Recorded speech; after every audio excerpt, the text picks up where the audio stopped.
So we're looking for 2 volunteers, please. If it makes anyone feel stronger, we have a volunteer already for our backup note taker.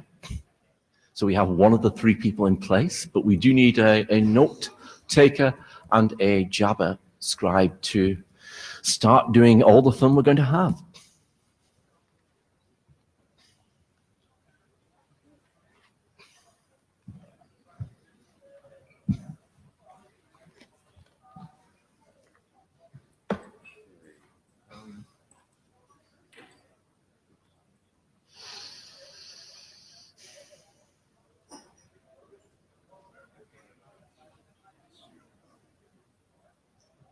Bob, did you send the slides?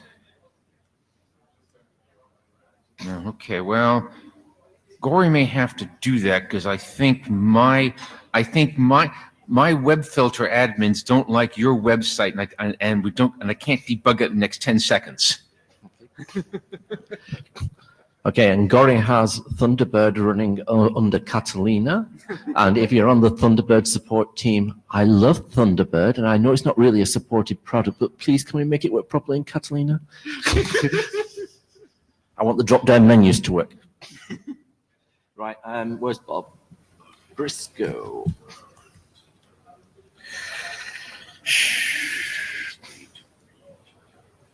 That's easy, that's 21st. Yeah, it is. Yep, that's all right. Laptop thinks it's back in Boston. Don't ask why. Okay, it's still the 21st here. That's what matters.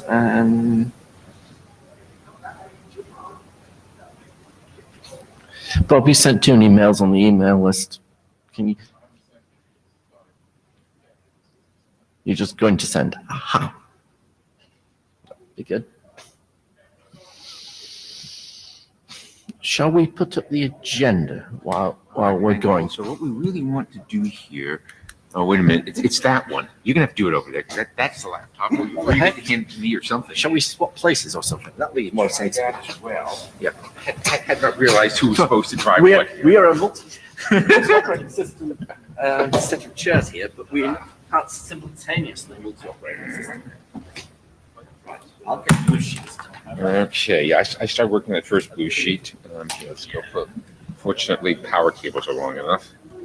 Amelia, Yes. Welcome to the adventure. Are you all right? I'm not. No, but we're going to cope anyhow. The orientation of us being up here and you being down here. Okay, now. Jerry and I jumped up to go to the mic. We're going to fall off the stage. We did learn something interesting here, which is materials work better dispatched from that page.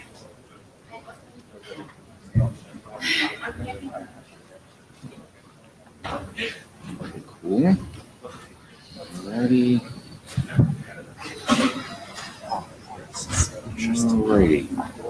Okay, so. Okay, this should work. Famous last words. Our dispatch off of this page, it's easy. We will have a little bit less in a minute. So I hit click.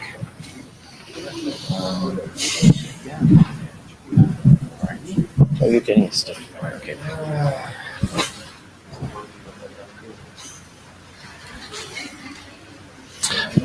We're still looking for a offer for a note taker.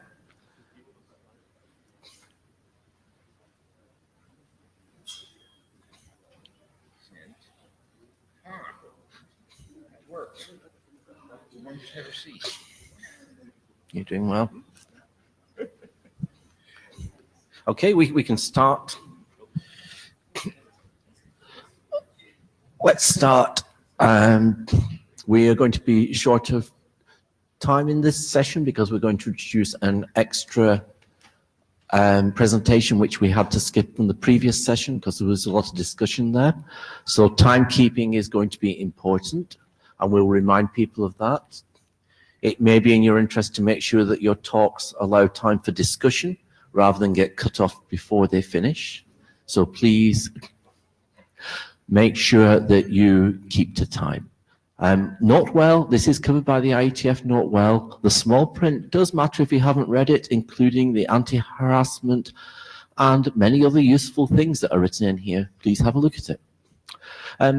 Oh, we're going to have to stop again because we do need a note taker. If we have no note taker, then we won't be able to proceed with any of the discussion we intend to do in the meeting, and that would be pretty sad. So please, can we have a volunteer for a note taker?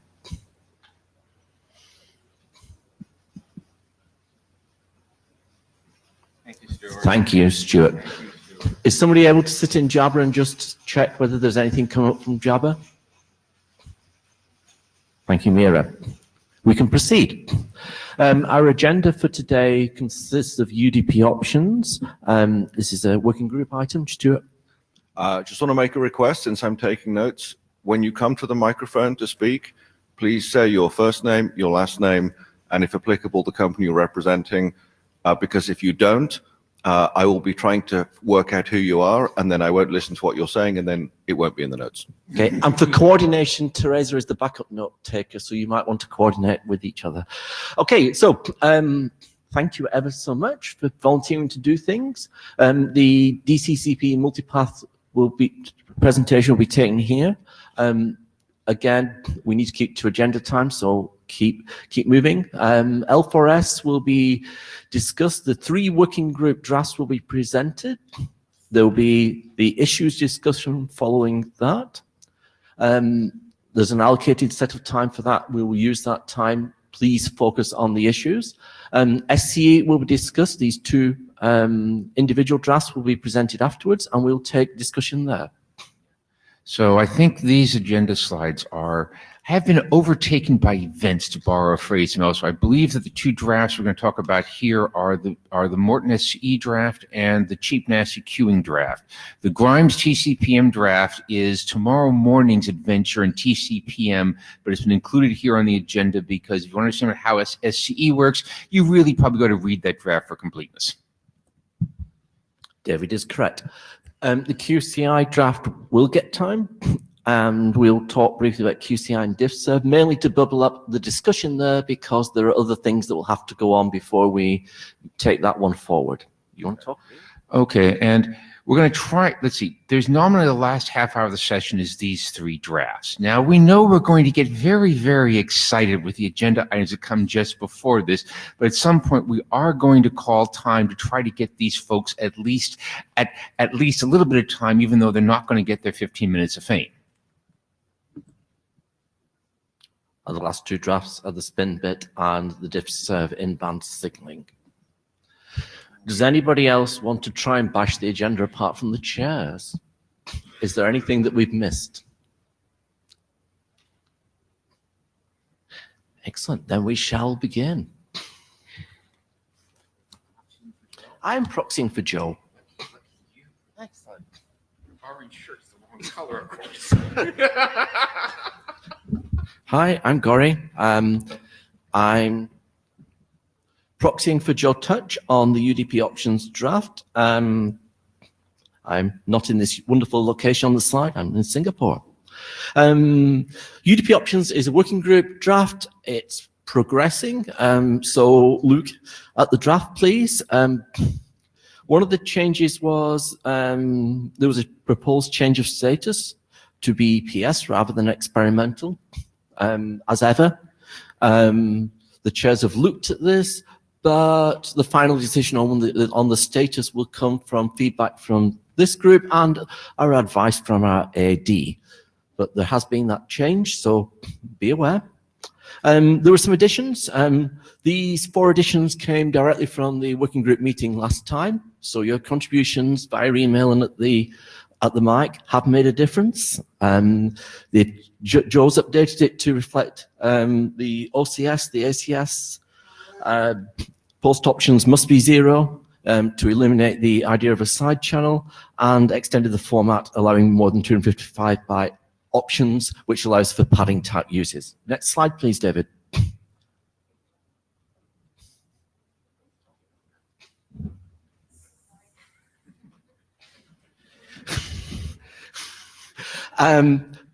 There's discussion about PAD-N versus PAD. In other words, the PAD-N option, like similar to what we have in IPv6, and whether we need that. Joe told me in the discussion before this was presented that nobody really had commented on the list after this was discussed in the working group meeting last time. So if you're one of the people who thought this was interesting, even important, then please get back on the list and comment on it, because if Joe doesn't get feedback, it's Joe's opinion that nobody really cares that much. So if you do care, please just speak up. There's a flag for must support discussion as well. People thought that that was really, really interesting, and we could divide the option space numbering perhaps to reflect those with one number, one set. Maybe the higher numbers were required and the other ones were not, but did we really need that? Again, there wasn't much discussion on the list after the discussion on the mic. So if we don't get feedback and discussion, there's no way we can draw consensus to add new things to the document. The call for use cases for these is unanswered, in other words, and as such, there was no new text added by Joe. Next one. Path forward. Light and frag integration was going to be added. In other words, Joe's responding to the request that we got rid of the light as a separate feature of UDP options, and we simply allowed it as a way of performing fragmentation. So we removed the generic light mechanism on the basis that UDP light is only used in very special deployments, and we don't need to support that in the UDP option space. That also could have some simplification to the document, so that might come in response to several comments that people have made. And that means also that frag will then depend upon something that's UDP light-like. Next one, please. Is that the end? Okay. That's the end. As you can see, Joe has a little bit of work in the pipeline, but if you want more work, then please comment on the list. And any questions?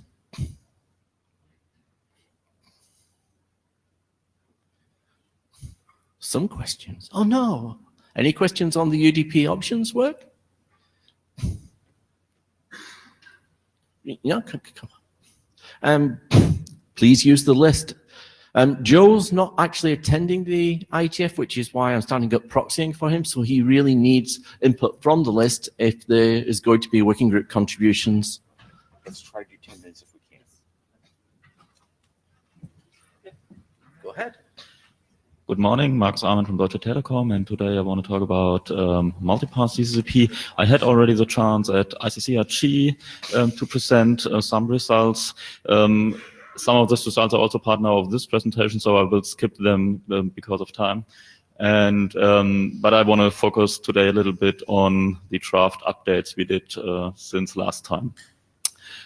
Starting with a short introduction, with a short recap, why we are focusing on multipath DCCP.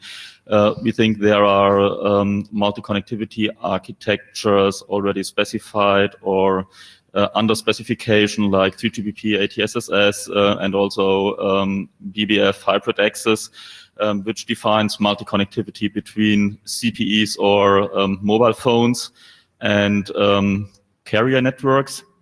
And we see there's a strong demand on multipath protocols supporting UDP or even IP. There's already the multipath TCP out, which can support TCP, but we see an increasing share of UDP in our networks because of the QUIC, and we think it would be good to have multipath support for this as well in the specific architectures like ATSSS and hybrid access. We selected the DCCP protocol for that purpose because of its unreliable nature, but it keeps a state and employs congestion control, what we think is very useful. So you find some materials which point this out in detail why DCCP is, from our view, the right protocol in slides from IETF 104 and 105, I think. That is the framework we have in mind. So it's mainly relying on a multipath support for DCCP extended by a multipath framework, which more or less means we have virtual network interfaces where we can send IP or UDP traffic in, it's encapsulated, it's transferred over the multipath DCCP, and then exit the virtual network interface on the receiver side again. So pretty simple. There are 3 drafts related to this. And the work which has been done since IETF 105 is mainly related to the multipath DCCP draft. The other 2 drafts are more or less unmodified. So in the next slide, I will explain a little bit what has been done in the multipath DCCP protocol we propose. Also, we worked on implementation and generating results, but that I will more or less skip today because it was part already of the ICCRG presentation. One important thing, we also implemented in the meantime that you can see in the middle of the slide, BBR for DCCP, and maybe within the next year, we can also make this open source. Let's see. Okay, now coming to the extensions we did to the multipath DCCP draft. It's now version 3. We added a multipath capable feature to the DCCP, and also a multipath option to exchange multipath specific information. We defined several multipath options for setting up a multipath DCCP connection securely, adding or removing subflows securely, enable receiver-side reordering, which is one of the main critical points for an efficient implementation, we think.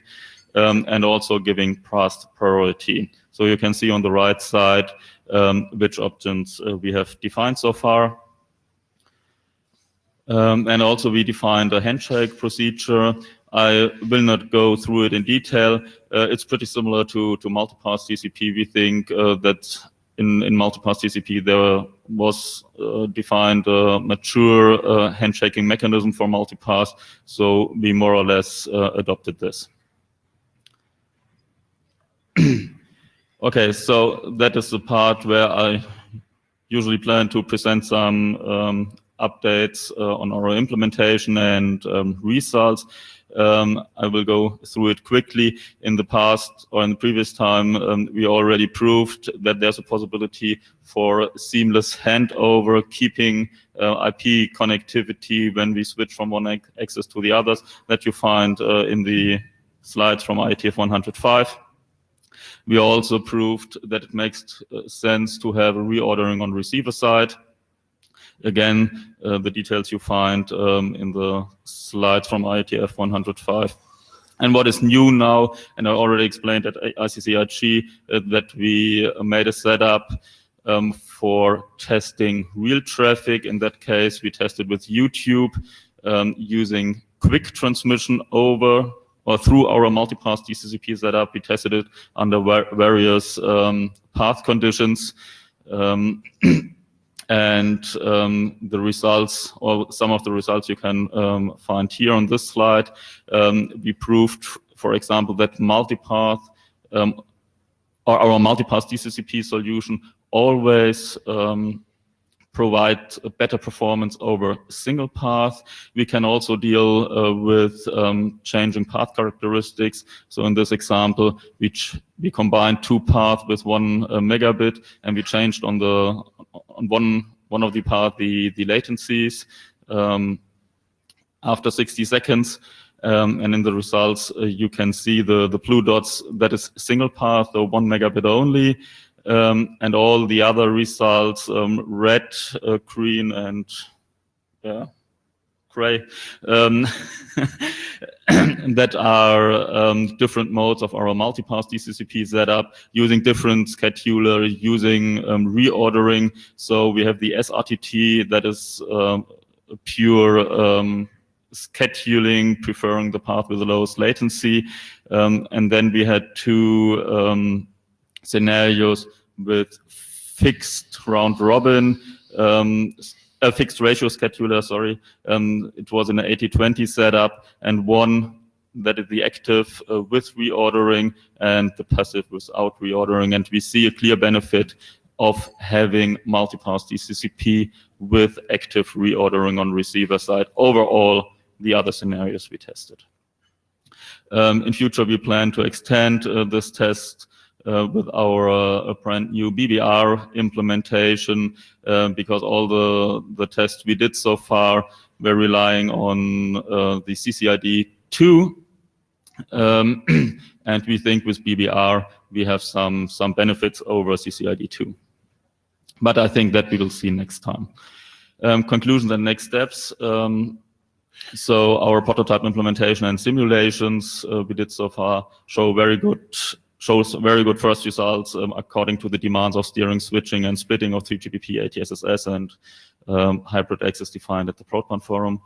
The key components we identified for efficient multipath is scheduling, congestion control, and reordering.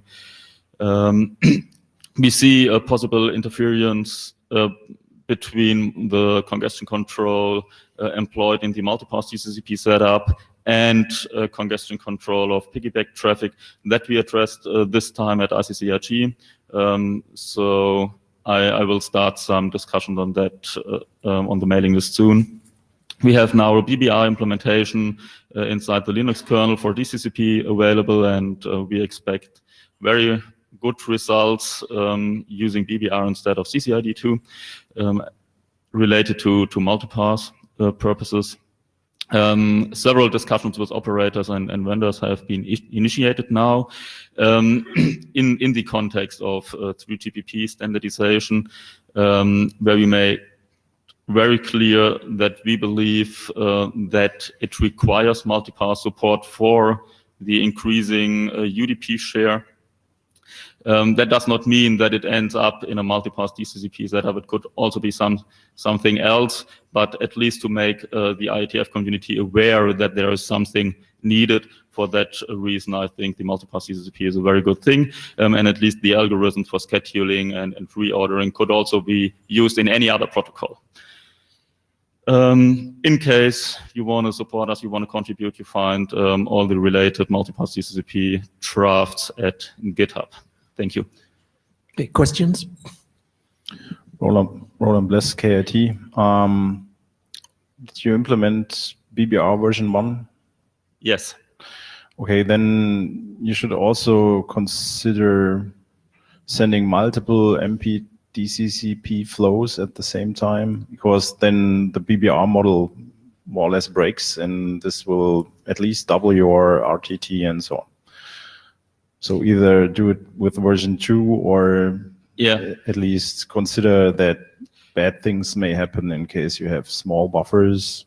Maybe not in your case, but thank you for this comment. So that was a first step for us to overcome the limitations of CCID2, and think even with the BBR version 1, we can do it better than with CCID2. However, we also consider BBR v2 in a following step, and also maybe couple congestion control. Yeah, my point is that I expect very good results if you have only one MP-DCCP flow with BBR. That works nicely, because then the model fits. But got it. Yeah. As soon as you have multiple flows, you have to. Yes, I share your opinion, but you have to see here we have a very dedicated focus on multi-connectivity between customer devices and carrier network. Maybe that then this is not an issue, but we have to consider this. Thank you. Andrew McGregor, Fastly. I wouldn't quite characterize the way BBR goes wrong as in exactly that way, but the point remains it does, and strange things happen with small numbers of flows in certain networks. So yeah, it'll be a bit weird. Okay. And BBR2 is better. I think this is valuable work. There are plenty of places where something like this could be useful. So, yeah. Okay, thank you. Okay, we'd like to get more discussion of this going on the list, but we'll move on to the next presentation. I'm going to inject one last closing comment as I'm sitting up here. I want to strongly encourage the work on what is referred to as congestion control of piggyback traffic. This phenomenon where we see stacked or nested congestion control loops is turning up in multiple areas of the IETF, and some progress on figuring out what's safe and what isn't would be very helpful.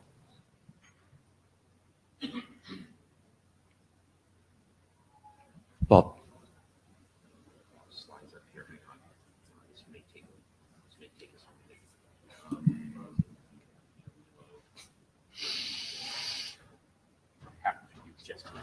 Come, just start, Bob.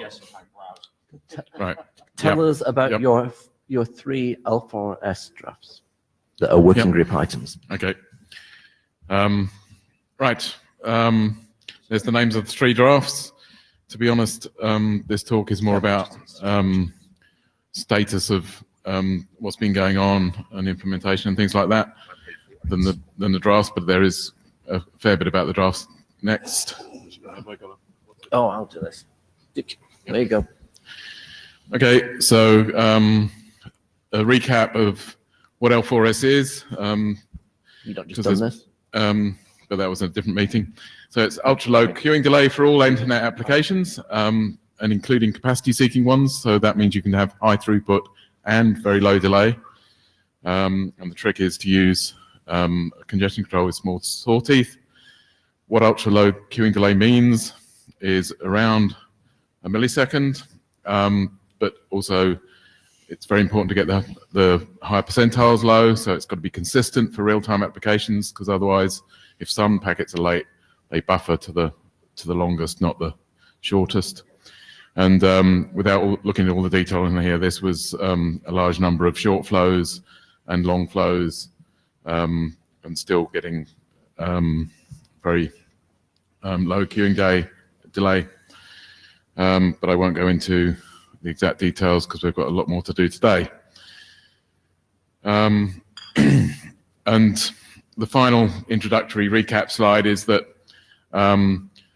those scalable congestion controls that allow you to get that low delay, they also appear to be very aggressive to a TCP-friendly flow if they're in an ECN queue together.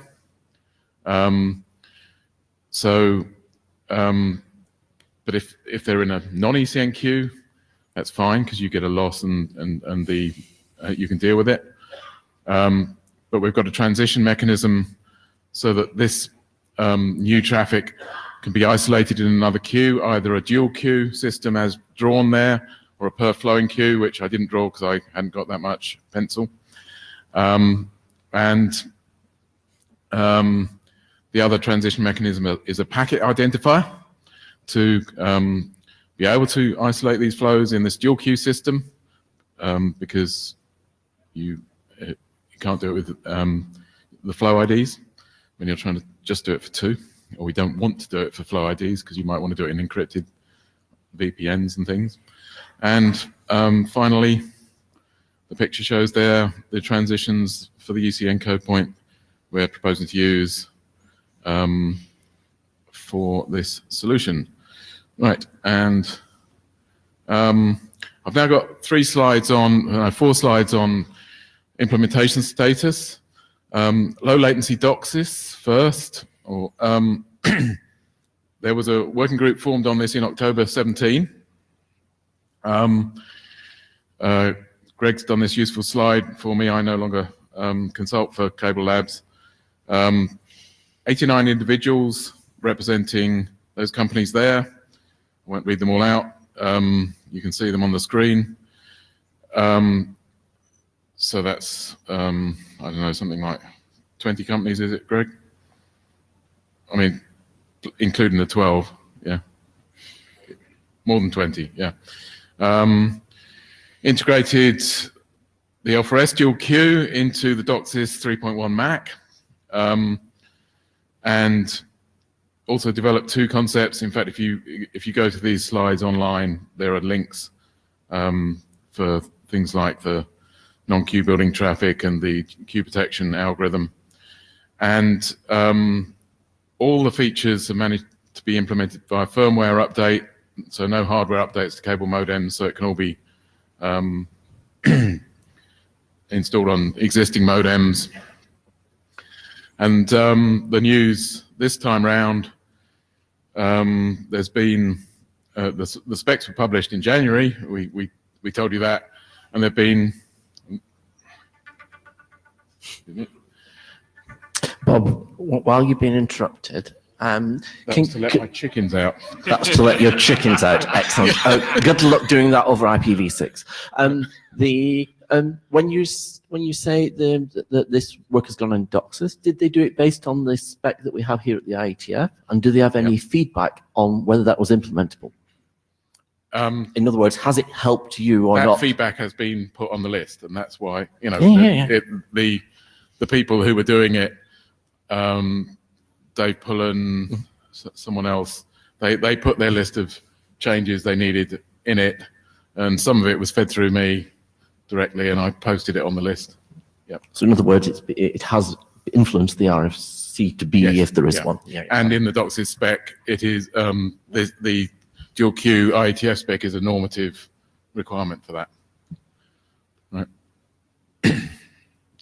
Yep. And so the news right now is that in September, that was the first interop event, and two cable modem vendors had already produced the implementation. Just to be clear, there are only 2 cable modem silicon vendors or implementers. And at that time, there was one CMTS implementer, and then we just had another interop with 2 of each, 2 cable modem and 2 CMTS. And in DOCSIS, for the low latency DOCSIS, the upstream service relies partly on the CMTS, so you need both to have it employed for it to work. Whereas in the downstream, just the CMTS is all that's needed. And 3 more events are planned. Any more to say on that, Greg? No? Good. So the next update is that the Nokia have implemented a Wi-Fi product with L4S in the stack, and that is due for product in Q1 2020. They've got other devices planned later around that idea. It uses the dual Pi 2 technology, which is in one of the appendices of the dual Q document, and that was demonstrated at Broadband World Forum just a few weeks ago. And Nokia want you to know that if you want to have some trials on this, and I hope it's okay to advertise this, contact their business unit, Nokia Home Digital Home Business Unit, and there's a URL. And the third development, actually, I was hoping I might get an email on this because I think the meeting has just finished. So I don't know what the outcome is, but the 3GPP are meeting in Reno in Nevada at the moment, or they've just finished, and there was a proposal to include L4S support in the 5G system architecture in the SA2 working group, and the proposal was from Ericsson, Sprint, Google, Nokia, and AT&T and Vodafone for enhancements for advanced interactive services, AIS, and that included, again, a requirement for both low latency and high throughput for those sort of applications. So that there's been a number of attempts to get ECN supported in the system architecture, and we're hoping that this one will succeed. There's no guarantee it will. There's a hell of a lot of things trying to get into 3GPP, but we shall see. Excuse me. 2 minutes. Right. And these are all the open source. The one that's additional this time is the NS3 implementation has now been open sourced. We've been promising that for quite a time, and it's finally happened. And a test suite around it. Most of the other ones, well, there's BBR v2 is coming along the alpha release. And I think all the other ones have been there already, but they're obviously being updated all the time. And I showed this on Monday, so I'll skip very quickly through it. This is status against the Prague requirements as it was in July, and this is as it is now. And you'll see it's nearly all green apart from the RTT dependence one. The one I showed on Monday actually included BBR, but we've done it just for one implementation, the reference implementation here. So one of them is still orange, or yellow, I suppose that's called. So we're nearly there, but there's still a lot more work to do. But I think this shows that the requirements are meetable, if that's a word. I've got one slide on SCE versus L4S. I know there's been plenty of discussion of this, but I've got the mic. For 1 minute. Yeah. So that's the two code point schemes along the top to show the difference.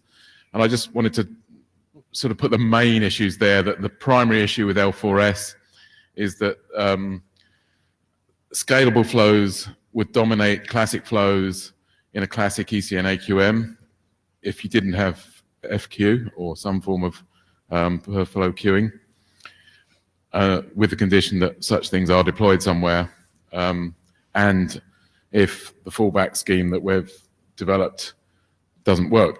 And I'm going to talk about that in the issues time. Whereas the primary issue with SCE, I think, is similar in that per microflow classification is really needed.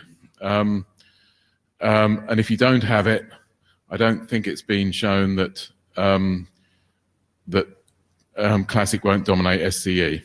And so I'd characterize these two issues as one is that L4S sort of dominates the past, or that somewhere there may be something it dominates, whereas SCE, I think it by design gets dominated for all time in the future.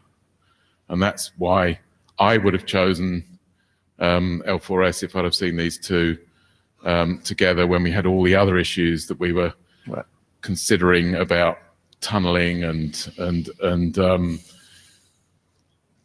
lower layers and all the rest of it to determine which code point to use or which scheme to use. Look, you're probably done. That was that it? Oh yeah, the drafts. There was 3 updates. Okay. Okay.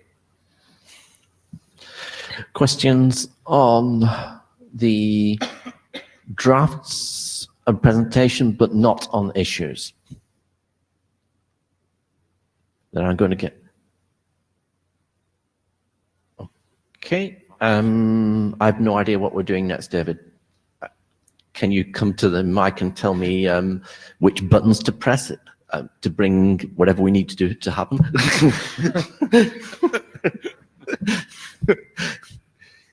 So do I go and sit down?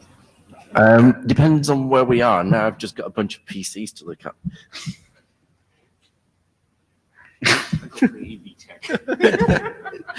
I'm doing other things here. Yeah.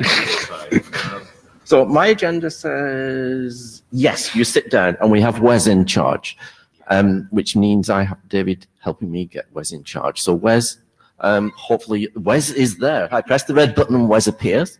Can I relay something from Jabba quickly, because I was a little late here? Okay, so Ingemar is on Jabba, and he said, reporting back from the 3GPP. The SA2 contribution was just discussed in Reno. The reception was overall positive, and some additional proponents with some pushback. It's currently unclear which timeframe LS4 support will be added in standards. We will have to wait for debriefing after next week after the meeting with more details. That was very useful. Thank you for bringing that so quickly to us.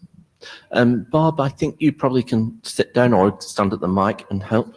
Yeah, Oh, sorry. Yeah, and this is David. I've gone to sit down in the audience because apparently I'm Her Majesty's loyal opposition on this one, and I'm hoping we get to the point where loyal is more important than opposition in that term. I didn't really need the mic. I just wanted to say to you, we've prepared slides about each issue. Oh, right. Okay. Well, I don't know. Background information.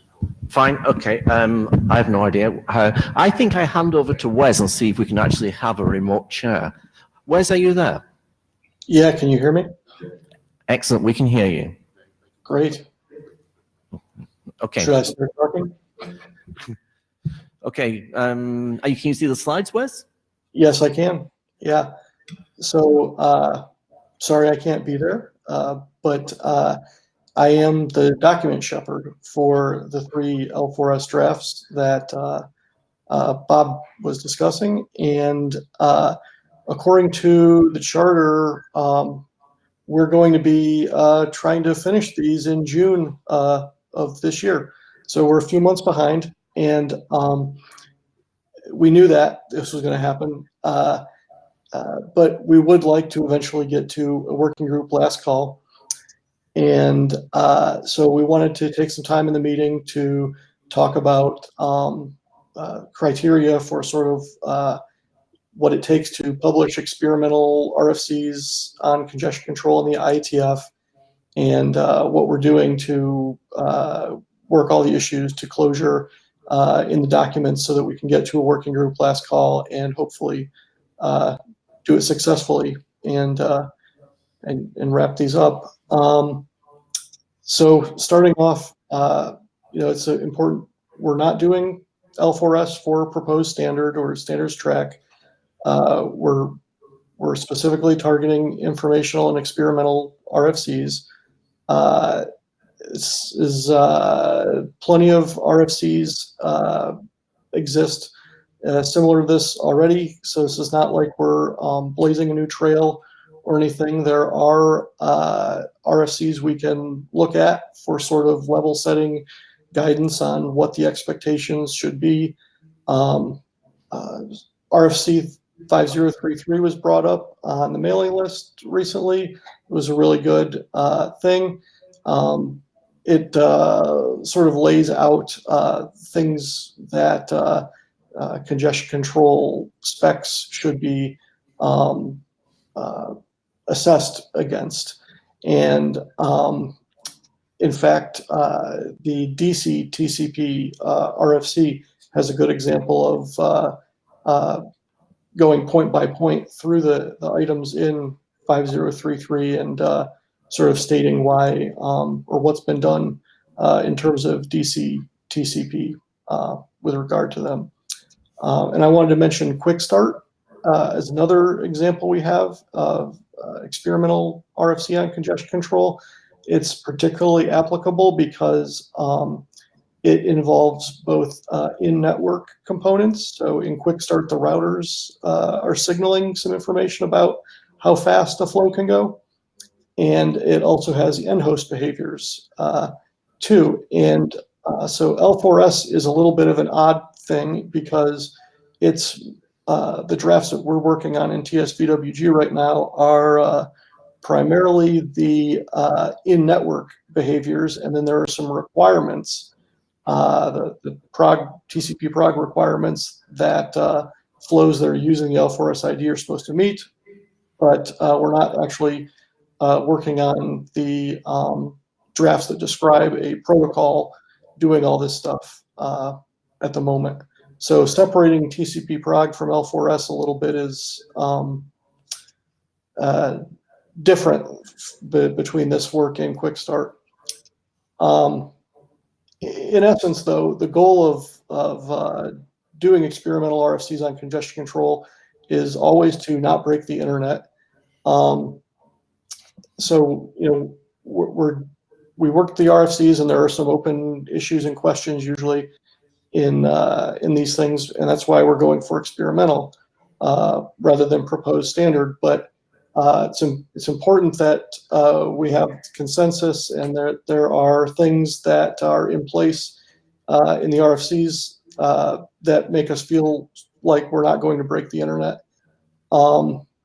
So if the experiment goes badly, there's mechanisms that are available to operators and sysadmins to see that it's going badly and put the brakes on it. We need to maybe do a little bit more work on that in the current drafts, I think. But this is the point of doing the work out in the open in the IETF, the way we're doing it. There have been many things not done in the IETF that went badly. So like the old BitTorrent, old Real Player are a couple of examples people might remember.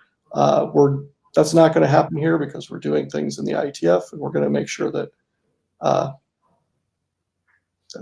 this is avoided. So I go to the next chart. Question from Jake.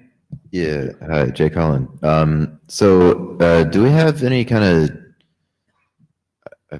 normative or prior consensus on what the word break here means? Because I think you'll probably find easy consensus that this will not cause congestion collapse if that's the definition of break. But I'm not sure you'll find consensus that, like, for example, some of the tests that are brought up, right? The existing deployment of like gaming routers that promise to provide low latency already and do so through the use of AQM. Some of these, there's pretty strong reason to believe in some cases that that some of the observed L4S behaviors may introduce like persistent and frequent queuing delay to these systems that were specifically designed to try to avoid such things, right? So this is the kind of, like, does that count as breaking or not?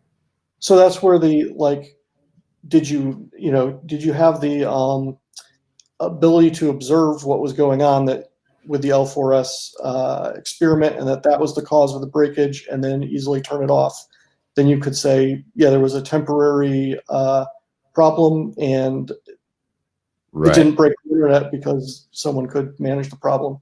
Yeah. I have no objection to like trying that once and then, checking with the gaming routing owners if that's the plan. But I guess I'd like to see kind of what break means here before, There's no RFC about breaking the internet. So great, thank you.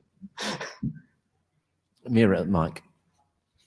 Yeah, Mirja Kulewind. So my understanding was that in this group we rather specify requirements for congestion control, and then the actual congestion control work would potentially go to the group that also cares about the protocol. So, okay, you're nodding, that's great. But that also means like breaking the internet is not like the big issue here, because like the requirements itself would not break the internet, I hope. I agree.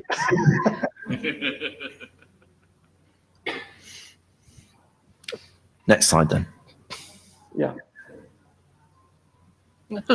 Right. Oh, previous. Yeah, this one. So we're trying to make progress towards working group last fall. So towards that end, at the last IETF meeting, we discussed a number of individual issues we were trying to tease out from the email threads. And I put all these into the IETF track tool. And the URL here, you can click through on your computers and go visit. But one thing to keep in mind is we want to keep the main discussion on the mailing list, not go back and forth in the track tool with comments. So the intention is to use the tool to record like the main status, and then when there are a bunch of web pages and papers and things that we want to refer to or point to towards closure or progress on the issues, we'll do that in the tracker. But don't go back and forth there. Use the mailing list. And then don't jump to it yet, but on the next page, I have sort of a stoplight chart that I wanted to get out to the working group, which is my interpretation of the status that each of the issues is at the moment, and whether or not we look like we're about a document revision away from being ready for a working group last fall on each of them.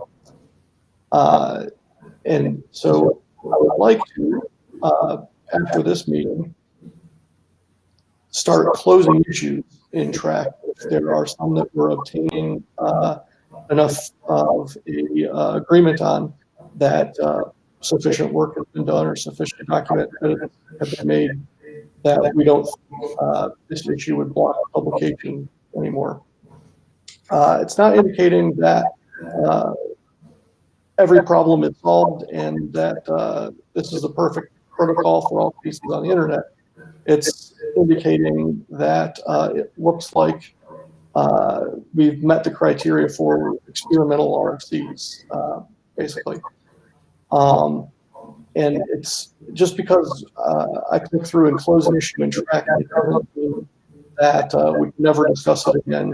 It's still perfectly valid to bring up in a working group class call at any time on the mailing list or in any other venue. It's just that I may close something because it looks like we're trending towards being good. And then I also wanted to say, as co-chair and document shepherd, this is a little bit confusing at the moment because we're talking about the L4S experiment and its use of the ECT1 code point, and we may have another set of specs using ECT1 code point. And we discussed with area directors, we're not planning on like holding up L4S publication while that other spec is worked on. We will, if it comes to it, we'll have to figure out how to make them coexist, but we're not going to block L4S because of it. Question from Jake or not? Yeah, sorry, Jake Holland again. Just a quick clarification about the back and forth on the issues list.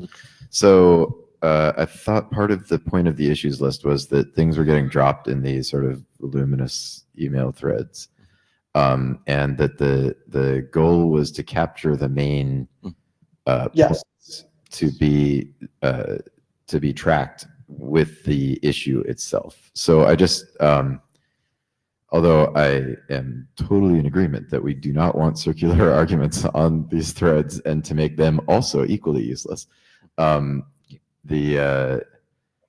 just want to make sure that it is correct that the main key points should be captured in the issues. And it's been very helpful. People have been adding things. I actually intended to add some things myself, and then I'd visit an issue and I saw, oh, some people have already added stuff to them. It's been very helpful what people have done there. I just wanted to make sure that if everyone in the room starts clicking through, that we don't all feel the need to add our 2 cents to the. That's it. Thank you. Just wanted to clarify. Yeah, I think the intention is that the chairs, or particularly Wes, tries to make sure the correct things don't go missing, so we put them in the tracker. So right. It isn't like a discussion GitHub, but this is a step towards that, so we just don't lose stuff. Yeah, and then the idea is that, like, as we go towards a working group last call, if you wanted to look up how it looks like an issue was dealt with, there would be a lot of links and information there to help with that. So you have the issues list. This is my stoplight chart on the issues, and it's, again, my own thoughts about whether we're about, green means we're about a document revision away. From what I could tell, yellow means sort of like I really don't know if we're making progress, and red was sort of, it didn't look to me like we had made progress. I don't know if it's readable in the room. It's barely legible through Meet Echo, but I wanted to get this out there to the working group because it at least summarizes what I'm seeing. And I didn't really want to talk about it a whole lot in detail because I wanted to give Bob time to talk about issues 16, 17, 18, and 19 in the room. But you're certainly free to talk about it with me or with the working group.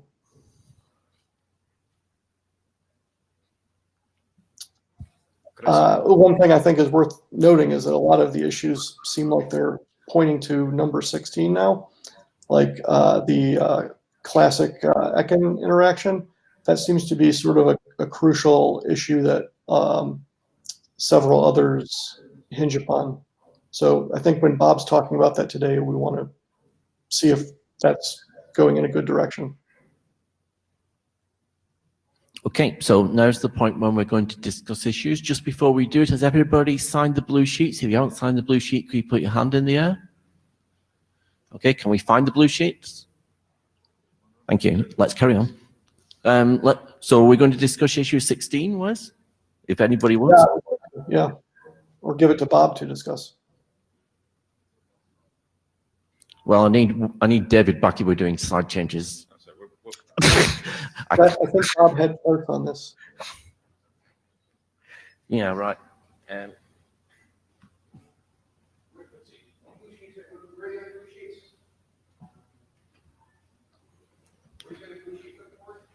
Start going. We'll get slides when we get David.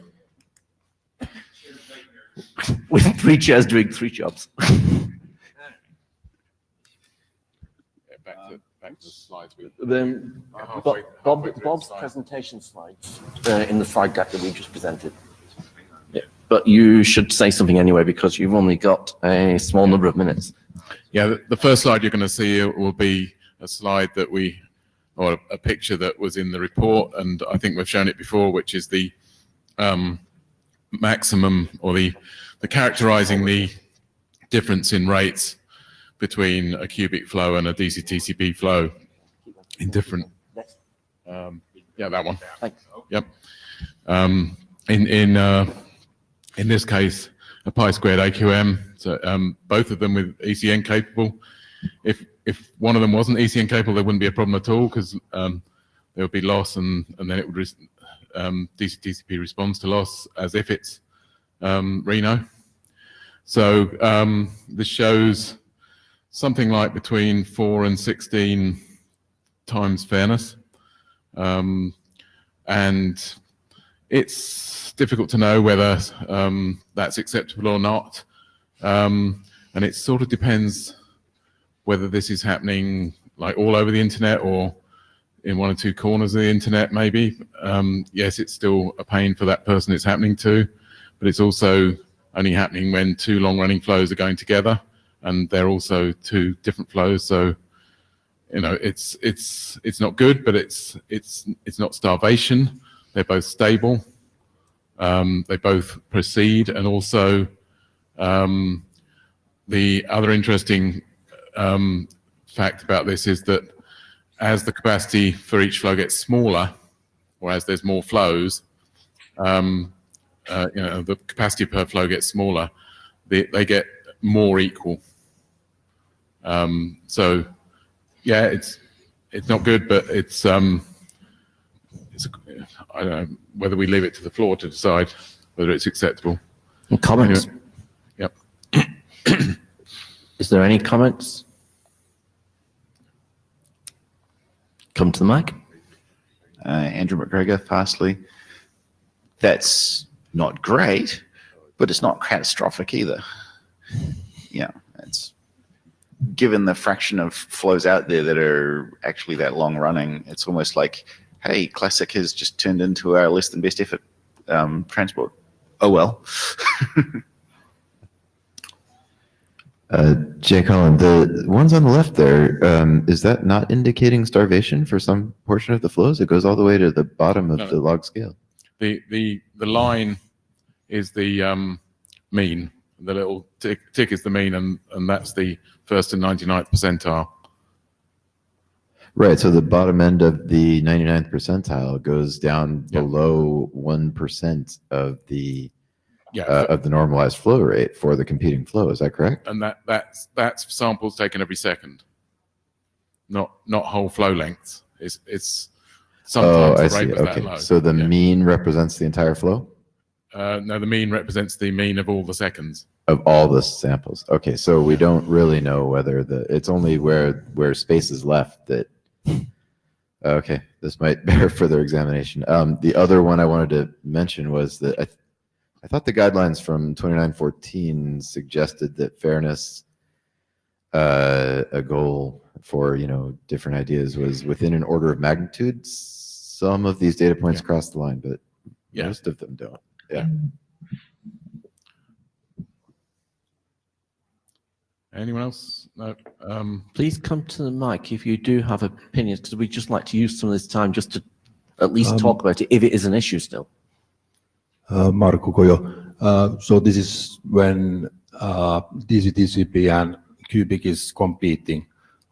Okay, so do you have the results where same number of cubic flows are just alone without DCTCP?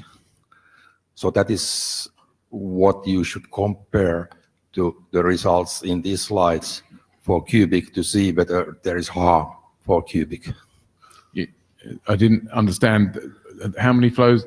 How many cubic flows did you say? Just two? Whatever number. Let's say you have 8 cubic flows, and then you replace 4 of them to be DCTP. And now with this setup, you compare the cubic results to the cubic only case, to see whether there is any harm. One assumes that under equal conditions, because all these ones are equal round trip times, they're only comparing the same round trip times. Exactly the same setup, sharing the same link. They're the same link. Base RTT, same link. Yeah. So, and it's the same AQM, same queue. So if there were two, and these are just one against one. So if there were 2 cubics, they're going to be pretty much on the one line. The number one, by the way, is when it says normalized rate per flow, that's what you should get if they were equal. So it's taking the capacity if there's 2 flows, dividing it by 2. Right, but do we have the results for this to compare? To compare just cubic versus cubic? Yes, against the results for cubic here on this slide. That is to see whether there's harm or not. Yeah, okay. I mean, the mean would be 1. I don't know how big the variance would be, but no, I haven't got in this slide set. I haven't got those results. I mean, they're easy to do, but that would be useful to have. But they're sort of going to be 1, aren't they? I mean, would anyone expect? Can I ask a different question, Bob? Yep. Do you think they're really easy to do? Could you do them and just post the one slide to the list? Yeah. Okay. Then we can, then the conversation can happen. Yeah. Jay Collin again. I was going to ask for the same for Reno. This is just for cubic, right? We're sort of expecting Reno to be perhaps less aggressive and perhaps to even have a larger swing. I'm not sure if I should say, but we do sometimes use Reno from our data centers, and it's not just cubic everywhere.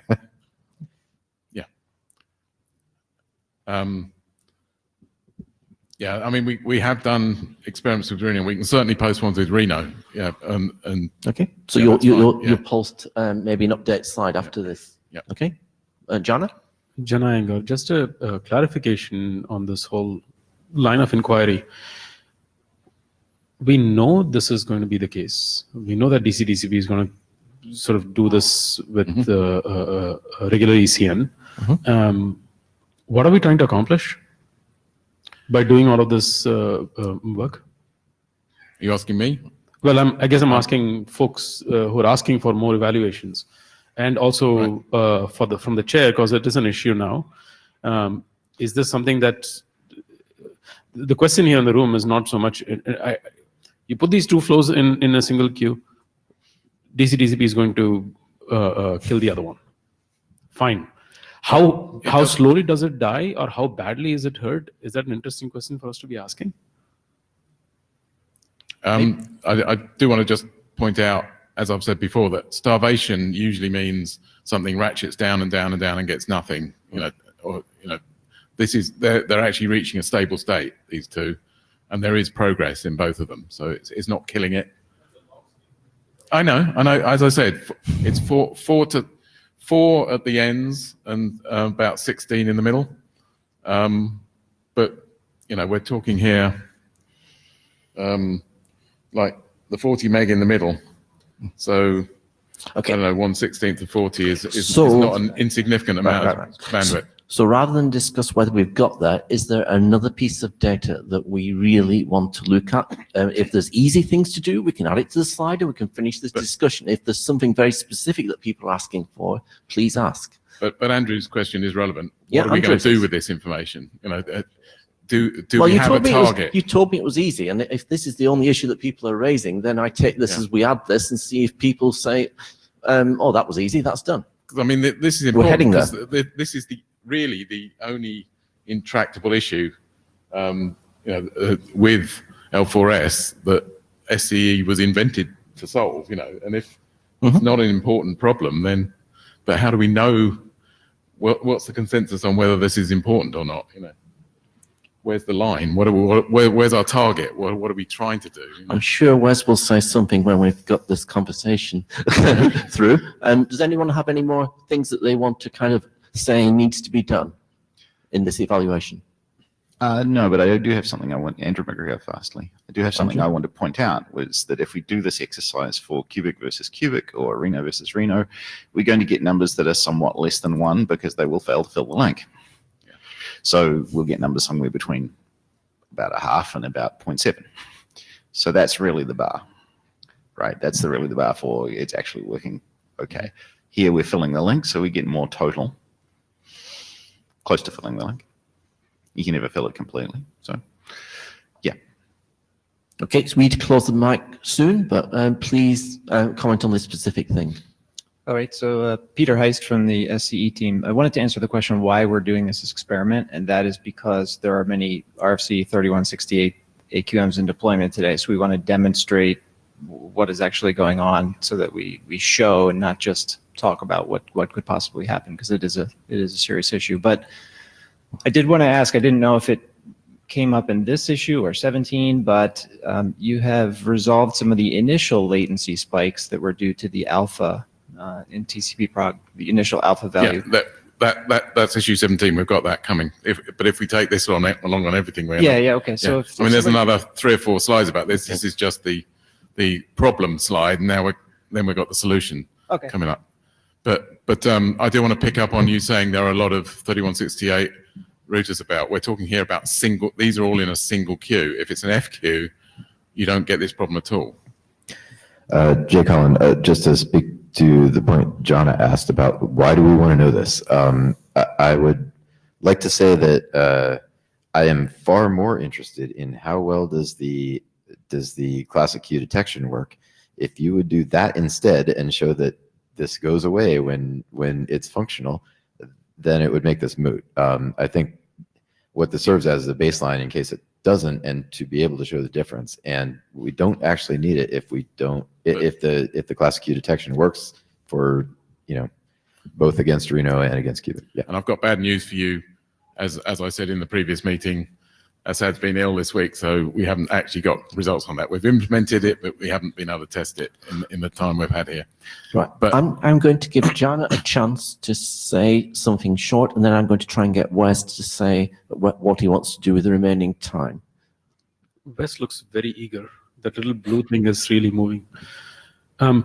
Jana Iyengar, I'm going to say that it's always interesting for me to hear about ECN deployment, because everybody thinks it seems to me that it's super difficult to actually find out what ECN deployment looks like. So if actually somebody has numbers or has experience, I would love to see that. I am curious. We've seen this in the past, but I'd like to know that. that's on the next slide. That'd be useful, yeah. But okay. Right, okay, but I'm still going to let Wes speak. Wes, have you got the mic? Yeah. Can you hear me? Okay, so Wes, chair to chair, we're eating into the individual presentations, so we'll be cutting those if we continue for a lot longer. But there might be useful things that could be done. How would you like to use the next 10 minutes? I think a key is to see if people agree that most of the work here is actually in TCP prog on end hosts, and that as L4S is concerned, we need just sort of the existence proof that it's possible to do the classic ECN bottleneck detection fallback and whatever, and that this is enough to make us feel comfortable going forward with the L4S in-network behavior RFCs. So that's a question to the room. But Bob didn't even get to show his charts on the detection and fallback yet. So. I know, but is it still a question to the room? How comfortable are people with that position? Jake Holland, if we had such a proof, that would be adequate for me. I would. That is the open question to me. It's like, can we in fact meet the TCP prog or sorry, the L4S requirements with anything? One example of which could be TCP prog. We haven't seen that yet. That's my objection. And the particular L4S requirement that you thought was important to gate on was fallback in some way with 3168 compatibility. Is that right?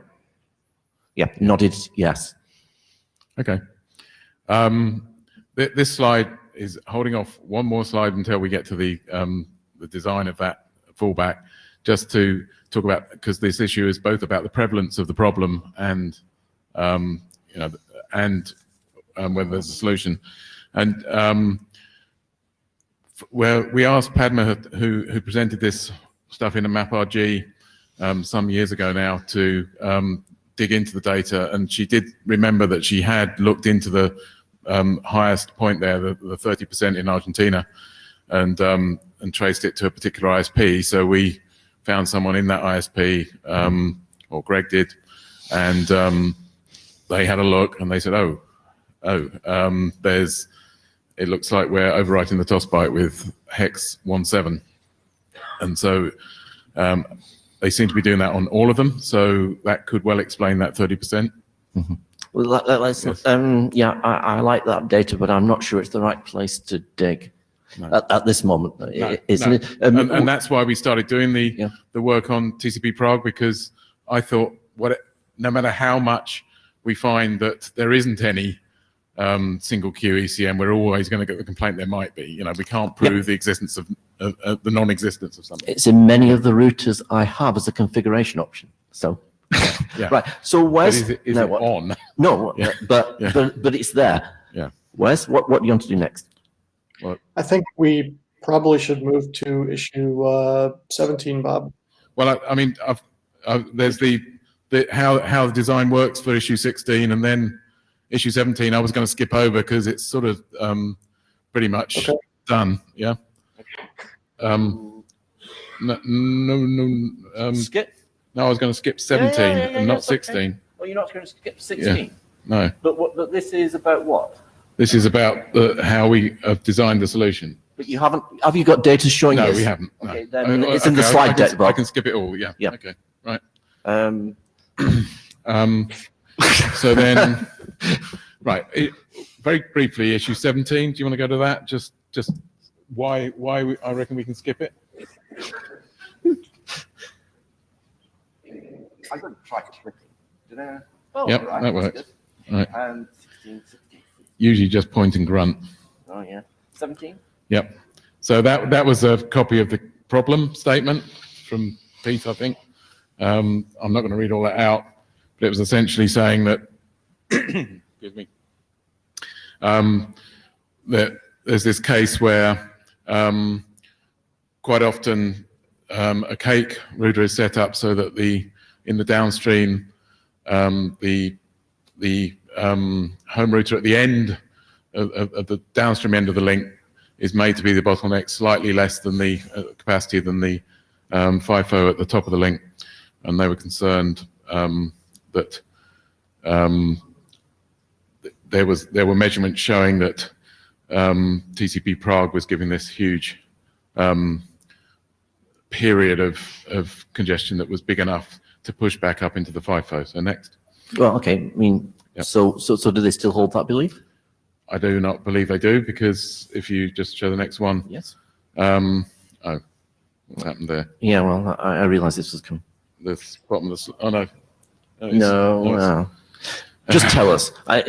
That was the problem observed, but it was a bug when Olivier had copied over from DCTCP into TCP prog and then started turning it into TCP prog.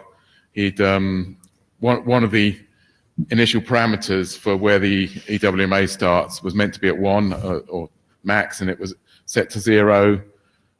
By the way, he copied over the parameters, so that was what that initial bit was. And if you look at the next slide, I don't think it matters. I think they're all okay. did that? We could have perhaps. Yeah, it's fine. Okay, thanks. Yeah, so, and in fact, in Pete's original measurements, DC-TCP didn't have the problem and TCP Prague did.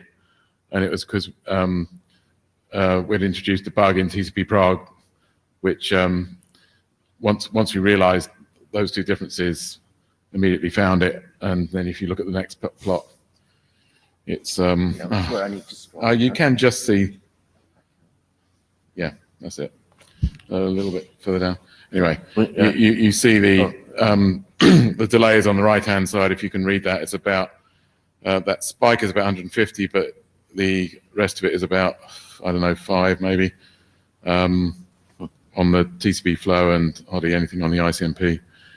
And the ICMP is, will be going back into FIFO, and then the next.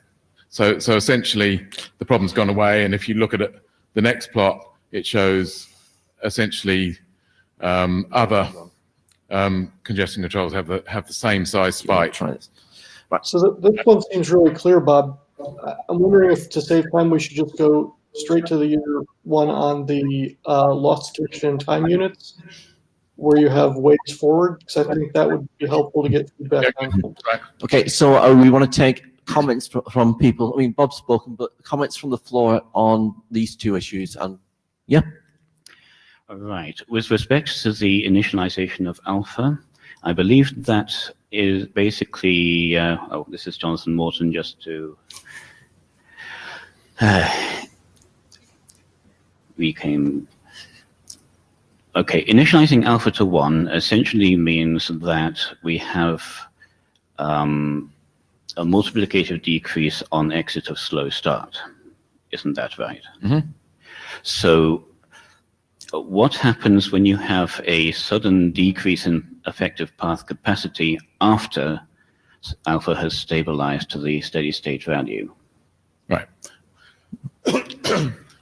What happens is that as with a lot of these things, we're experimenting with a TCP Prague that isn't finished, and we've got the pace chirping stuff that we have used it with. Pace chirping is still about slow start, isn't it?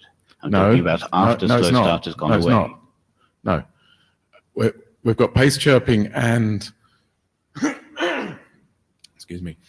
Pace chirping is also when the congestion level disappears mid congestion avoidance, and also we're working on a faster controller instead of the EWMA. Well, it's in addition to the EWMA, it's a PI controller within data center TCP, which, well, not just working on it, it's implemented, and the guy who wrote pace chirping is implementing that because he wants, in order to come in fast, the other flows have to go out faster, and DC-TCP is very slow at doing that. Okay, so there's some work in progress that we haven't seen yet. Yes. And it's again in Prague. That's actually, code itself. I presented this work in the ICCRG and at NetDev, but it's not been shown in TSVWG. Right. Jake Holland, there was another different latency spike that happened with the staggered start.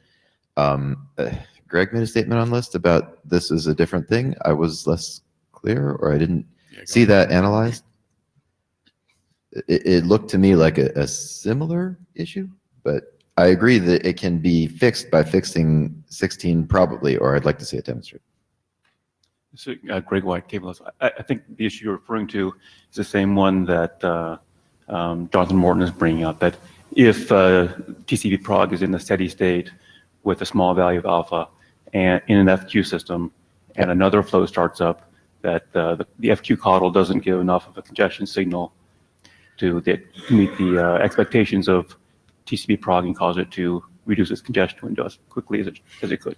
Right, but it still does make a multi-second latency spike in much the same way as I recall. And this is so I'm surprised to see this represented as the conclusion to the issue. But that latency spike was only affecting the TCP prog flow. It was not causing collateral damage to other flows. I thought it was the same issue in the Sebastian thing where you have an upstream flow and that one can back up and cut. Okay, maybe I'm mistaken. Thank you. And note the conclusion thing is Bob's take to reach a conclusion, not the chair's determination that has happened. The other question, I've got a small question here. You mentioned the use of paced chirping. Is it possible to find a method that doesn't use paced chirping for those people who have offloads and other things where that might be hard? What ILPO is doing at the moment is, he's currently upstreaming accurate ECN, but the next job is to look at whether paced chirping is practical or whether we go for something less ambitious as a sort of first step that gives you a better startup and faster, but not as necessarily as good as paced chirping, or maybe we use paced chirping when it works and something else otherwise. But I mean, it will always fall to slow start if that's better than paced chirping anyway. So I would encourage you to look outside of the paced chirping thing for something that the IETF can standardize, and then explore paced chirping where you can deploy it. But I don't think there are any RFCs on paced chirping, and so you should be careful to have a way of doing it that works within the RFC series, and then improve on that with a separate RFC. Yeah, but also if we can get paced chirping as an RFC, that would be even better. Right, but I want to get. I agree with Wes. I'd love to see these documents published. So I don't want to gate on some future RFC to come on anything. So anyway, can I go back to Wes and you have the last say? I have a question on what the goal is here, because we're all doing congestion control research in ICCRG. Yes. And are we meant to have solved all congestion control problems before we can get the L4S drafts? I would say, whether chirping is the answer, we wouldn't necessarily change anything in the 3 L4S documents, that we're working on right now. So if those don't depend on the specific answer, then let's just not spend time today talking about what specific answers are, and just. So if I paraphrase Wes, give a simple answer to these questions, because the development of the stuff can be done somewhere else. Yeah. And I guess the simple answer is we're doing this faster getting out of the way part of the work, which isn't paced chirping, but it's because we want paced chirping to push in. So if we did the faster getting out of the way bit, that would probably solve all these problems. Time check. I think you've got 40 minutes left in the session, and in addition to SCE, which is normally 20, I think there's another 3 presentations behind it. How much more time do we want to spend on this, and to do what? It would be really good to get quick feedback on Bob's proposed way forward on the loss detection and time units. He's got, I think if you skip 2 charts ahead, 3 charts ahead. One more. Yeah, that one. This one. Would that satisfy you? A couple minutes on this and be done, I think. So because people are familiar with the problem and the controversy. Okay. So Bob, you want to talk about this, or do you want me to go? We've decided we're going to go for should, if that helps get us moving. David Black, as an individual speaking on the floor, I strongly endorse the should here, and I will cheerlead to the extent I can that people really, really, really should do this. We can get must down to a should. We'll take care of this. We'll take care of this for me, and I think we can go forward with that. Okay. We'll have to check on lists, but a should would just take this one right off the table. We can focus on the hard problems. Richard. So Richard Schaffenegger, NetApp. So one question. So many stacks have reordering detection, which dynamically adjusts the reordering interval in packets over time. Would that be an alternative method to do this, or must it be time units? No, it can be. I mean, for instance, just to answer that question in a way that shows you the extremes that you can go to.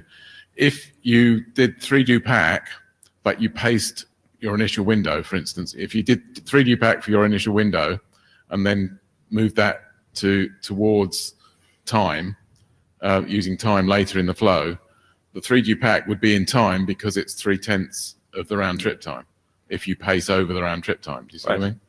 Yeah, and this is David. One of the things I'll reinforce. Bob mentioned, I think, in the session, previous one, that we had a lot of discussions. One of the things I think became clear from those discussions is that pacing helps. Pacing helps a lot here. Yeah. Yes, but some stacks do not have pacing. So that's, Yeah, I mean, pacing in general is something that can or cannot be present for various reasons in an endpoint. And my question is for stacks that do not feature pacing, chirping, blah, blah, is it acceptable to have them declare themselves compliant with the TCP Prague specs if they do something like reordering detection? Well, if we put it as a should, yes. Mm-hmm. Good. That's the goal. I'm Joanna from Huawei. I think it's the optional solution for the network path. For example, tunnel or SP. In this scenario, I think it's the necessary solution. I have submitted one draft named ICANN. I think have the same scenario. Yeah. Please pay attention to my draft. Thank you. Okay. Thank you. Thank you. Thank you. And Jana? I'm going to say something as well. Jana? Jana Iyengar. So this is the one requirement that sort of sticks out on the list as a slightly wonky one. And I think we've gone over this, but I think the goal here is to, if I understand correctly, is to basically make sure that the endpoint is resilient to the network doing things that it is constrained from doing right now, because TCP has a 3-2 back thing. Again, as we know, the implementations are changing this, but Praveen mentioned something earlier to me that I realize is probably worth just bringing up briefly. Loss detection in time units at the endpoints is usually implemented as a fraction of the round trip time. In the network, however, the switch doesn't necessarily know your flow's round trip time. Yep. Which means that whatever resilience we are telling them we are building is not really visible to them. The degree of freedom that we believe this might provide them might not translate into the degree of freedom we want. We've had this discussion on the list. It's okay. Even though the network doesn't know the round trip time, it generally knows a rough minimum round trip time that any node has got. Because by the diameter of the network, the minimum diameter of the network, that it's been installed in. It has to track that, but yes, it can track it. That's what you're saying? Yeah. So I guess where we are going here is what I wanted to suggest was definitely a should. If you're going to have this, I think it should be a should. I'm increasingly feeling strongly about that. Separately, I wonder if this should be amended to actually talk about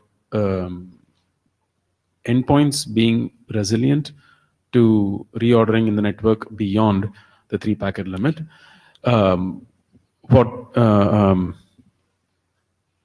What's your name, Richard?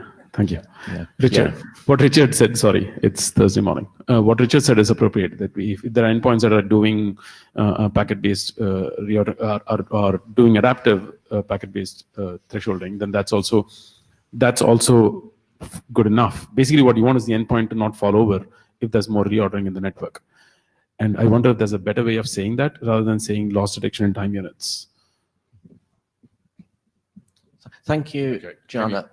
Let's try and Praveen? Work out some words on I think that's a useful contribution. Jana? Praveen, I would be supportive of a should here. I think it's less clear if the goal is actually to have the endpoint do loss detection in time or just be more reordering resilient. So I think calling that out would be useful.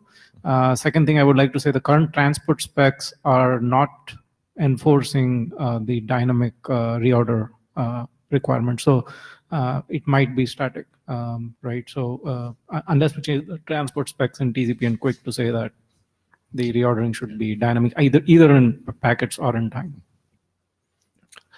So I want to place myself in the line. So, but no, wait, I don't know where I want to place myself. Maybe I'll place myself on the chair still. So here I am.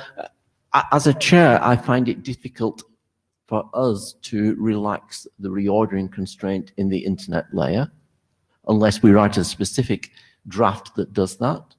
And I tried to make comments earlier to make sure that the text here talks about being resilient to a network that might do this, and not motivating that particular change in this document. If we get the transports to all be resilient to reordering and more resilient, then that document could appear here and we could discuss it. But we shouldn't put the cart before the horse, because otherwise we create a document that really will have to get IETF consensus in a difficult way. So if we're heading in that way, I think I would have finished my comments. So I will read the new text. But you already have read it. And I know. I know. I thought you've reviewed it for me and said this. It. Yeah, exactly. But you. So is it right or not now? Okay. So I need to check again, because at this IETF, people talking about L4S have again mentioned that the long-term intention is one thing which I didn't understand it to be. So I need to make sure the text is correct.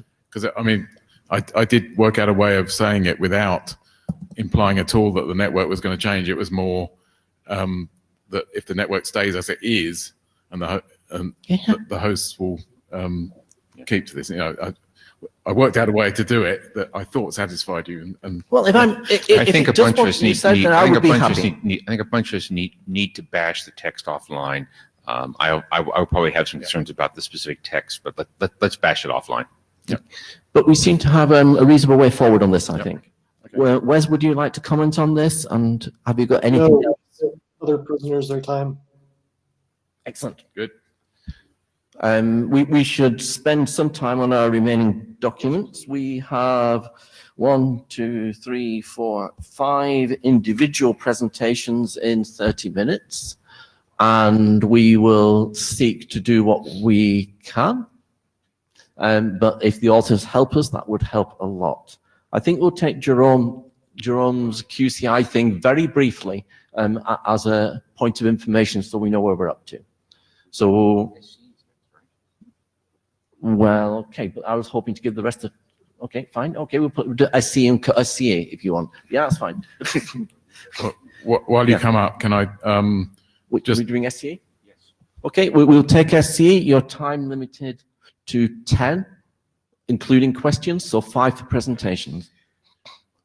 I just wanted to point out to Wes, in the previous session, we tried to address the measurement issue, which I can't remember which number is 21. No, not 21, 22, something like that. Wes will pick up. Because I don't think Wes was there.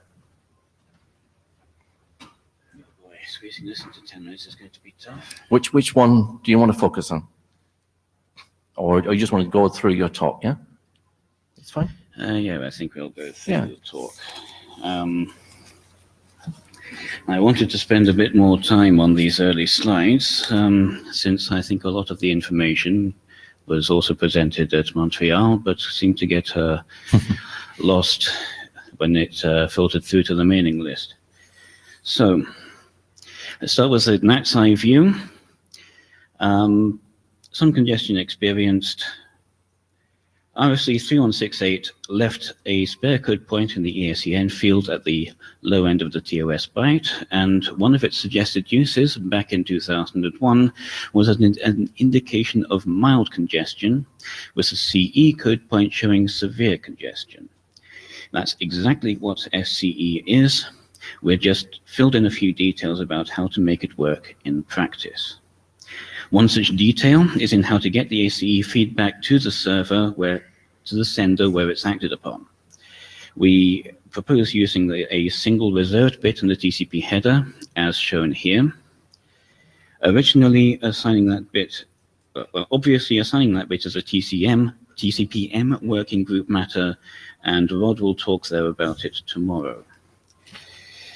The crucial aspect of SCE is that we've taken pains to preserve all the existing functionality of RFC 3168 ECN within SCE.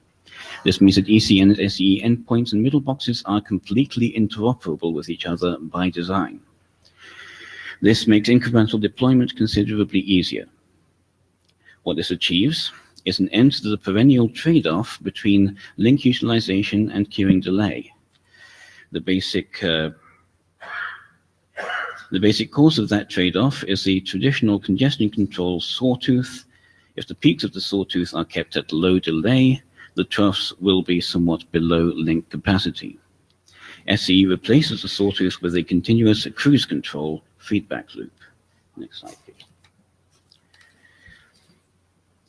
Here we have some famous quotes which everyone in this working group should be familiar with.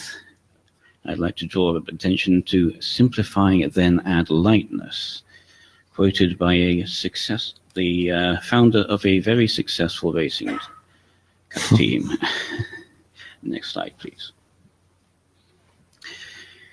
This is all about getting information from the network about the network to the endpoints trying to transport data across the network. There have been many attempts at this over the years, and the only protocol that has stood the test of time and implementation is ECN. Published in 2001, almost 20 years ago, and just seeing significant practical deployment in the past few years. Those of you working with IPv6 will know that tune. Before ECN, the only robust indication of congestion was when packets got lost, usually when the dumb FIFO overflowed. ECN allows an AQM to tell the receiver of its traffic to slow down without dropping packets, an act which wastes upstream capacity and causes application delays due to head-of-line blocking. The net effect is that observing ECN signals is a good indication of a better quality of network service, reduced loss, and lower latency. RFC 3168 defines the CE code point to carry this information from the AQM to the receiver, and the ECE TCP flag to carry that information back to the sender. ECE is a sticky bit released by CWR response from the sender, making it a reliable signal. However, it is an imprecise signal. Of course, old endpoints and datagram transports can't understand the CE signal, so the sender informs the network that it understands the AQM signals by using some code point other than not ECT, usually ECT0. SCE adds an additional channel of information from the network to the receiver. Where a drop or a CE mark requests a large reduction in send rate, SCE requests a small reduction. The receiver reflects SCE precisely, but without an explicit reliability guarantee, using the ESCE bit. Okay, next slide, please. A crucial feature of this approach is that there is no ambiguity at the receiver or the sender in whether the network is requesting a large reduction or a small one. Existing AQMs, especially the most widely deployed CE marking AQM, which is CODEL, expect CE to be interpreted as requesting a large reduction. SCE preserves this meaning by providing another code point to carry the request for a small reduction. Therefore, SCE transports run correctly over all existing networks, and existing transports run correctly over an SCE network, including networks formed of arbitrary mixture of SCE, ECN, and dumb FIFO nodes. Next slide, please. SCE marking can be added to existing AQM algorithms, and many techniques for SCE marking are feasible. In general, we expect SCE marks to be applied at lower queue depths and at higher rates than CE marks, such that flows which respond to SCE may be able to avoid receiving CE marks. The diagram on the right should be familiar, and not only because I showed it previously at Montreal. It's a red ramp.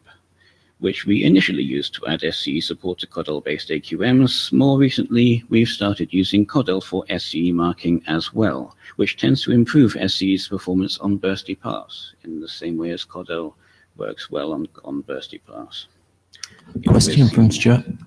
Stuart Cheshire from Apple. Just a clarification about that graph where you say sojourn time. Do you mean the instantaneous sojourn time for a particular packet or the minimum over the last 100 millisecond window? It's instantaneous. Okay. I think it would be good to clarify that because everything else CODEL does is the minimum over the window. So if you mean instantaneous, I think you need to call that out as an exception. Okay. Well, for the red vamp, we're using the instantaneous time. For CODEL marking, we're using the normal CODEL algorithm, but with different parameters. So this is Richard Scheffenegger. Just a quick clarification question. In the range where you say CE marking, I presume that this will also have 100% SE marking continuously. Is that correct? That's correct. Okay. My question is, where's drop? Drop is not shown on the graph. You would do dropping if the queue overflows, obviously. In our Cobalt AQM, we also have a blue algorithm which can do random dropping in case of unresponsive floods. So if drop is just a defined limit, do you guarantee low latency, or is low? How do you mix the delay properties if there's no limit on the drop? Well, obviously, if you have a not ECT transport, then that will get dropped whenever a CE mark would happen. SCE does not influence the drops. Right, okay. Thank you. That clarifies it. Back to Stuart, though. Richard asked a question, but I think the answer was wrong. In that area above the target where it says CE marking, you can't have 100% SCE because you can't have both. You can either mark a packet SCE or you can mark it CE, but you've got to pick one or the other. So if it's CE marking, that means it's not SCE. You can't have both. Right. So as a clarification, we say that every packet is marked SCE if it is not otherwise marked CE. And that may include incoming CE marks. Mia Kuhleman, can you iterate a little bit what you mean on backward compatibility? Because like my understanding is that if you have a non-CE aware and a non-SCE aware and SCE aware flow competing in the same SCE queue, that you would see a very different behavior than, without SCE, right? So like, I'm not sure if that's like fully backward compatible or like, what do you actually mean? Okay, I do actually have some prepared answer for that. So we're talking about SCE fairness, two non-SCE flows in a single queue, and vice versa. The easiest solution is to leave single queue nodes without SCE marking capability. This takes advantage of SCE's backwards compatibility in terms of drop and RFC 3168 marks. The CE response is not materially affected by SCE, and this provides a robust solution. Alternatively, the upgrade of a node to support SCE marking should be taken as a golden opportunity to install some FQ capability. At the most basic level, this could be CNQ, which I'll describe later, but of course, a true FQ algorithm would prefer fairness better. Some networks may choose to employ diffserv to isolate an SCE enhanced application. I have is there a follow-up question? Okay, so I have a question to you. You have 3 minutes remaining to give the other presenters at least a few minutes each. And I would also like to use the sense of the room to see how many people have read this and have some thoughts on it. So is there any way you would like to end your talk would you like to choose which slide you have? I think if we move on, right, so next slide. Just keep going, yeah. And I think we'll leave this one for TCPM. Okay. And okay. We have done a brief evaluation of SCE against the product requirements. And I think we meet one, and at least arguably, we meet two through the ESCE flag. Next slide. We definitely meet three. We meet four by design. Next slide. Number 5 is the one where we don't meet. Because we're actually worse than Cubic in single queue competition. But that's something we can work on. Next slide. Scaling that to fractional congestion window. We can use pacing scaling to demonstrate that. And in fact, we had already done that at Montreal. And as far as reordering tolerance on time basis, well, we're using Linux, and Linux supports that. Okay, next slide, please.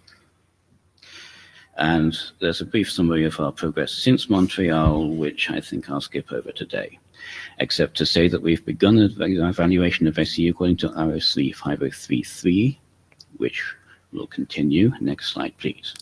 Can we cut that? Can we cut that? Yes. We should allow some time for questions. I've got a question about the first if we bullet. Can go through to the penultimate slide, I think. Which is where this next steps. That one, yeah. Okay, so we are requesting working group adoption of the SCE draft. We believe SCE is a useful experiment that is already safe to deploy in the general internet. We're happy to back that up assertion with data. Some comments have been received and noted. We will continue our RFC 5033 evaluation. There are some bugs in our implementations to track down. We want to research methods, blah, blah, blah. We have a lot of flexibility here. Okay. Let's take questions. Bob? Yeah. First of all, I just wanted to reinterpret what you said about SCE in a single queue. Essentially, you said SCE is starved in a single queue against Cubic, and so the fact that it doesn't work isn't a golden opportunity for the operator to do FQ. That's a précis of what you just said, just for the room that may not have followed the very long sentence. And if they don't want to do FQ, it's not a golden opportunity. Well, they can, of course, just leave it as it is, and it'll continue working just as well as it always If did. something doesn't work, you can just leave it as it is, and then you can't have the supposed advantage, but that's not the solution. I mean, the point is you don't need to replace the network in order to deploy SCE endpoints. No, but you don't get if you believe there's an advantage of deploying SCE, you can't have the advantage if you don't deploy it. You can't say that the solution is to do nothing. You still get the advantage if the bottleneck happens to be elsewhere, but at the same time, it's still safe if the bottleneck moves to the single queue. Okay. We're going to cut the queue, or else we can't do much more. And So- we need to actually keep the questions within like 30 seconds. Okay. The second part of my question was that CNQ is nothing to do with SCE, because you've still got all the long-running flows all together in one queue. So it doesn't. It only takes the sparse flows out. It limits the degree of unfairness by preventing starvation. We should have that draft presented when it's stable. Yes. Jana? Jana Iyengar. I'll ask this very quickly. My understanding is that the goal of this is ultimately to get low latency transport And if that's the case, I want to put that as the first requirement, and backward compatibility as a secondary requirement, perhaps. That's my personal opinion. My question in terms of understanding this is something that came out of the discussion you were just having. In a backward compatible environment, in the world that we are in right now, what benefits does SCE get me? And if I need to get a low latency transport, do I need to change the network? Right. Yes, you do need to get the information from the network to the endpoints in order to gain SCE's advantages. That's the whole point. It is a signaling mechanism. The signaling mechanism doesn't give me low latency. It gives me a signal. Yeah, it gives you a signal that the sender can then respond to. But if it's a single queue? If it's a single queue, then you are unable to deploy SCE with FQ there, then you just have to leave it as a single queue with RFC 3168 capability, and that is already a big advantage over most of the status quo. Yeah, okay, I understand this now. I think I'm trying to clarify this in my head, and maybe this is helping that to actually get low latency, I will need to get FQ. If otherwise, there's backward compatibility, but I don't necessarily get low latency. That's what I'm taking away from this. I would note that deploying AQM of any sort gets you low latency. The question is whether you also get full throughput. Okay, I think it's clarified my question. Brian, briefly. Quickly. Hi, Brian Trammell. Quickly. I should probably sit down then. Let me ask sort of a clarifying framing question in terms of your first point on this slide, so requesting working group adoption. I think if we end up with a working group adoption call and this work adopted by the working group, we will have two proposals for work in the working group that have similar goals toward a similar set of requirements that the working group has adopted, but with different to wildly different deployment stories. Is that an accurate statement? Like in terms of not even wildly different deployment stories, like wildly different deployment targets, like, you know, what you get in partial deployment is different with these two proposals. I would suggest to the working group that a way forward there is to make the deployment part of that story an explicit part of any working group deliverable that we would take on this. I don't know if we're actually going to do the call for adoption. It's just that when I saw that up here. We are not doing the call for adoption at this meeting. Okay, then I will sit down, and when we do the call for adoption, I will come up and say the same thing. And I appreciate that input, and that is a concern of the chairs and our AD, that we do think about how these experiments will run, and if we would sanction two experiments at the same time, we would need to consider that seriously, not lightly.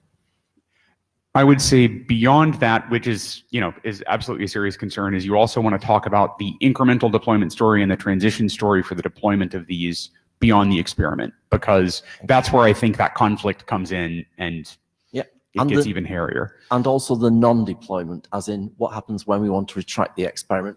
These are things that we'd have to consider seriously for doing any experiment using the same set of code points. Okay, thank you. Yeah, I do. I also have an answer for the teardown capability, but I'll leave it for another time. I don't think we can take that at the moment. Mira, are you in line with a comment? Are you in line as an AD, or are you thinking? Thinking. Okay, that's cool. I used to have a comment, but we can also just break here. I think we should move on the first line of this by a simple question to start with. Who in the room has read the Draft Morton TSVWG SCA? Okay, 1, 2, 3, 4, 5, 6, 7, 8, 9, 10, 11, 12, 13, 14, 20 people, maybe 25. Okay. Who is planning to use the specs in here or implement them or do experiments with them beyond the team that's developing them, obviously, because the authors are presumably going to progress their own work. But who else is interested or actually targeting experimentation with this at the moment? Are there people?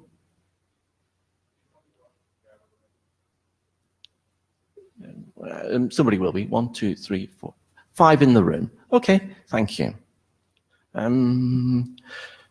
Is there anything else you want to ask the chairs? I think we have some information there. We won't be running the adoption call this meeting. We can talk more with you offline about what might be required by the working group to have that adoption call. Certainly. And I think we should cut to allow the other speakers at least some time. Okay, thank you. Thank you very much.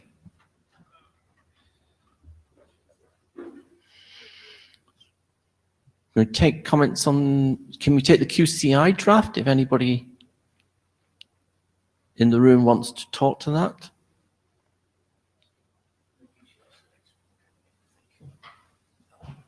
Do we have anyone in the room wishes to say something? Yeah. Right.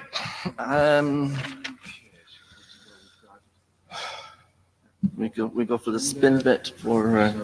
Spin delay bits and then Yes. This is Subir Das from Perspective Labs. I have a quick question on the process for the QCI draft. Yes. I think we had some resolutions in the last meeting. Yes. And now I see it's informational. Okay, that's good. But what would be the process from the chair's perspective that will be followed? Is it an AD-sponsored or is it a working group would be item? It is not a working group item.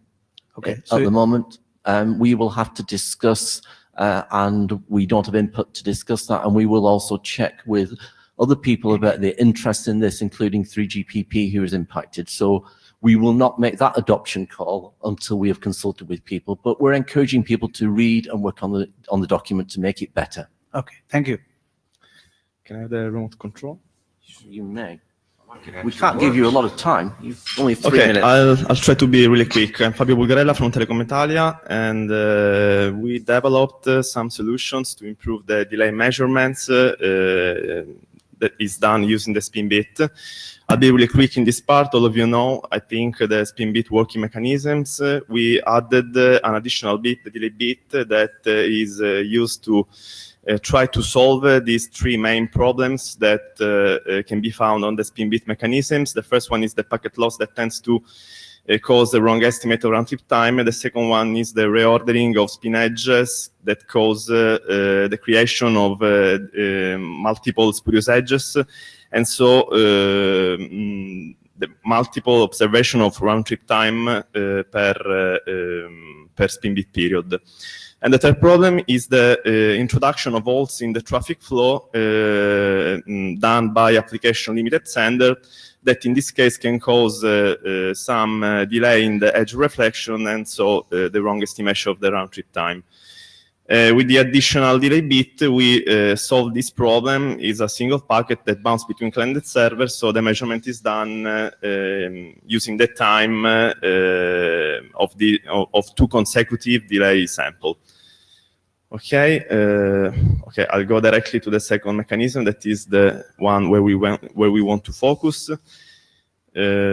Okay, we define also a second measurement that is possible to achieve using the spin bit in one implementation, or it's possible to implement using 2 bits, so without relying on the spin bit. We define a new performance metric, the round trip packet loss, and this means that we measure the end-to-end between client and server packet loss in round trip, obviously. How it works. The mechanism is really simple. We mark a train of real packets, or production packets. These packets bounce between client and servers and complete 2 rounds. So an observer placed on whatever direction can count and compare the packets in the first round and in the second round and compute a statistically measurement of the loss rate of the connection. The main issue in this case is that usually uplink and downlink have different packet rates, but this can be solved by generating packet at the slowest traffic direction. So using a token system, we can achieve this result. Can I suggest you park there and just go to the end? Go to your very last slide, and okay. Because yeah. And while you're thinking about what you'd like to say as your end, I'll just do a brief update from the chairs on this particular topic. We believe that mechanisms to do this could be talked about in this working group. So this one is a mechanism that's being worked on by people who are coming along to this meeting, and that's great. We also believe that the mechanisms, when they're instantiated in protocols, will be developed within the working groups that they target. So in future, this work will probably be adopted in a different working group, unless it just becomes a generic mechanism. So if you're thinking about why is this here and what its future is, that's the scope. You can have your final say with the last couple of minutes of our meeting. Oh yes, firstly I want to say that this mechanism can be applied on connection-oriented protocol. So we try to propose it for the quick protocol, but it can be used in any connection-oriented protocol. And this is because we have two implementations. The first one that rely on the spin bit, and the second one that can be used using 2 bits, so without any spin bit implication. And another thing that I want to say is that in this working group, there's another draft that is talking about, that talks about loss, and this is the one that is mentioned in the header of these slides. And we did also a slides where we compare the two mechanisms, so it could be interesting to have a discussion about these two mechanisms and try to find the right place where we can discuss this sort of mechanisms. Also because I think they are really useful to understand where the losses are located, because for example, with our mechanisms, we can understand if the loss is before the observer, after the observer, and if we use 2 observers, we can also compute the loss that is between the 2 observers. So this could be a good way to measure the loss inside the domain of the network operators. So I think it's... Thank you ever so much. And thank you for being so brief in your explanation. Thank you. You want to take a couple of short comments?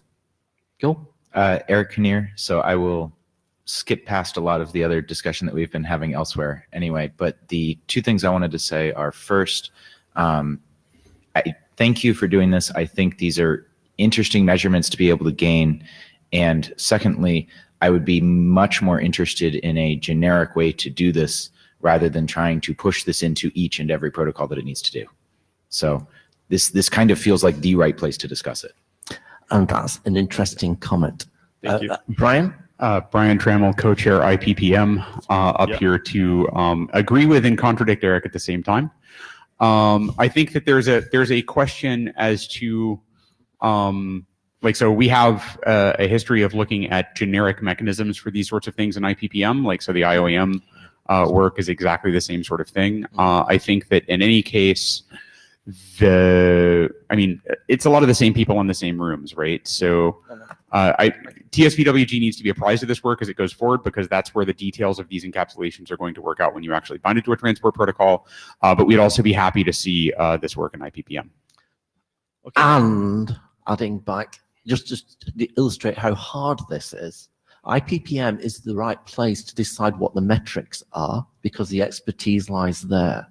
So you probably have multiple pieces to put together. We can do mechanisms, but we would then need IPPM to talk about measurements, and then you would need to influence protocols, none of which should deter you from doing this work. Please talk to other people and find good ways to do this. Alternately, we could have a discussion in IPPM and TSVWG about where the precise boundary between our charters is on this point, but yeah, who cares? Okay. Please just work with people to make this happen in multiple places for the moment. Okay, thanks. Hi, my name is Stefan from Orange. Actually, we don't care where the works will be done, but do it now. Yep. Okay, thanks. Bob? Yeah, I just wanted to point to some quite old work now done by the IETF called congestion exposure, which had a loss bit and a congestion bit that the sender put back into the network from its feedback, so that anywhere in the network you could tell how much loss was upstream of that point and downstream of that point from any measurement point in the network. Thank you. And that was at the IP layer for generic for all protocols. Thank you for everybody. The IESG wouldn't support it. Oh, go away, Bob. Thank you, everybody, for coming here. A chair's note that there was one person on Jabber said they were willing to work upon SC apart from the people in the room. We will record that. We will be meeting again at the next IETF. We plan to do a lot of work on the mailing list. Please use the mailing list. Please be constructive on the mailing list to address technical comments. Please don't make judgment calls on the mailing list about the value of something, but please make technical comments to try and progress items or to indicate where additional work is required. Thank you ever so much.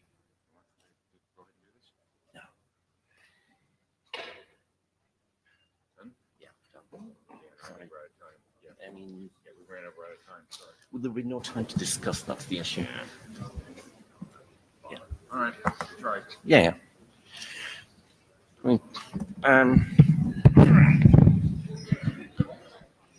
Yeah, I'm just.